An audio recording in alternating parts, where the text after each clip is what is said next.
না, অন্তত একটু এটু খাওয়ালেও দিন।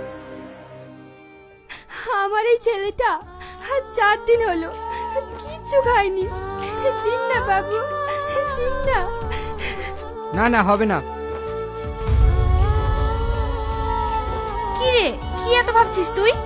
গেটের পাশে ওই মহিলাটাকে দেখ রামিসা, বাচ্চাটা শরীরের হাড়গুলো যেন সব গোনা যাচ্ছে। তুই দেখ, এরকম আরো আছে, কতজনকে দেখবি তুই? তাই তো রে, এরকম অনেক আছে আমাদের দেশে।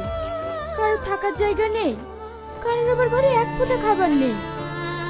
এক বেলা খাই আর এক বেলা জল খেয়ে থাকে। আমি তাদেরকে সাহায্য করতে চাই। ওইটার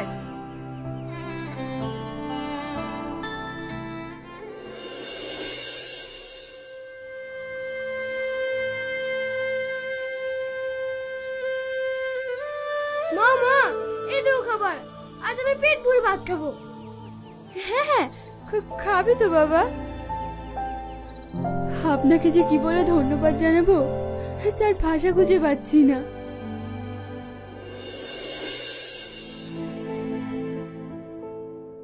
এই রামিসা, একটা হেল্প করবি?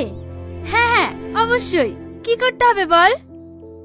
এমন একটা গরিব এলাকা খুঁজে দিবি যেখানে কষ্ট হলেও সুখে থাকা যায়। তোর মুখে হঠাৎ এমন কথা? তুই গরিব এলাকাতে গিয়ে কি করবি? আমি তাদের কাছে গিয়ে থাকবো আর তাদের কষ্টটা অনুভব করব। কি রে, দাঁড়িয়ে বললি কেন? চল, আরো দুটো ক্লাস আছে তো।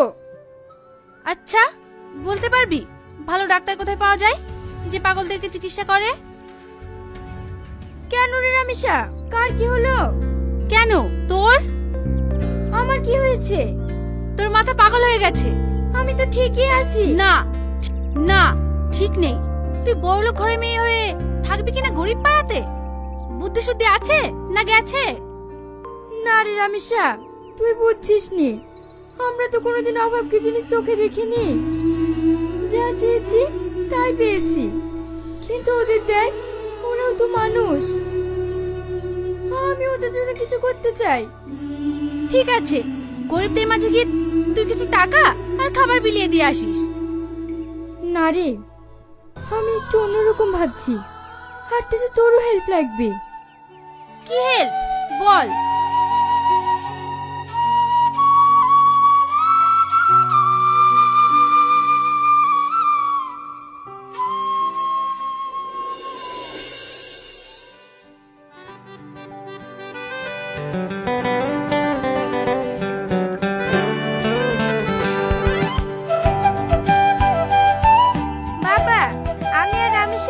কিছুদিনের জন্য গ্রামে মাসির বাড়ি বেড়াতে যাচ্ছি। দেখ সালমা, তোকে একা গ্রামে যেতে হবে না। আরে তুমি বারণ করছো কেন? মেয়ে যখন চাইছে যাক না, ঘুরে আসুক। মেয়ের সব রকমেরই অভিজ্ঞতা দরকার আছে। গ্রামে গিয়ে ও কোনোদিনই থাকতে পারবে না। তাছাড়া আমি ওকে একা ছাড়বো না। মা, আমি তো একা যাচ্ছি না, আমার সাথে আমার বান্ধবী রামিসা যাচ্ছে। তাহলে তো লেটার চুকেই গেল। আচ্ছা মা, তোরা তাহলে কখন যাচ্ছিস? তোমরা বাপ মেয়েতে যা ইচ্ছা তাই করো, আমার কথা তো আর শুনবে না।